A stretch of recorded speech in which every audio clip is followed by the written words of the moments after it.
ছোট্ট বন্ধুরা, রান্না করছি মজার স্বাদের পটল চিংড়ি মাছ।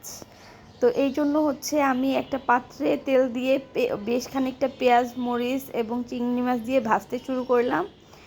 আর এখন দিয়ে দিচ্ছি স্বাদ মতো লবণ আর একটু করে হলুদের গুঁড়া। এবার সুন্দর করে নেড়েচেড়ে মিশিয়ে নিয়েছি। আর পটল, এখানে আমি কাঁচা জিরা ব্যবহার করব, কাঁচা জিরা। এরপরে হচ্ছে আমি দিয়ে দিলাম ধনিয়া গুঁড়া। আবার সুন্দর করে হচ্ছে নেড়েচেড়ে মিশিয়ে নেব। আর পটলগুলো আমি দুইভাবে কাট করে নিয়েছি। আমার হচ্ছে হাজব্যান্ড খাবে লম্বা লম্বা কাট, এবং আমি খাবো হচ্ছে একটু লম্বা কেটে মাঝখান থেকে চিড়ে নিয়েছি 2 টুকরা করে।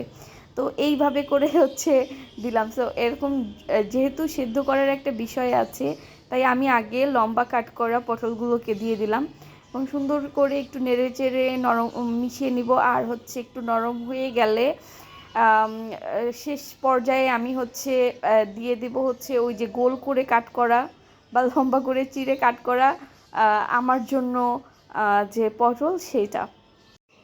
এরপরে হচ্ছে আমি পানি অ্যাড করে দিব ঝোলের জন্য, তারপরে ঢেকে রেখে দিব ঠিক ভিডিওতে যেভাবে দেখা যাচ্ছে। আর এই যে টুডুলস, আমার পটল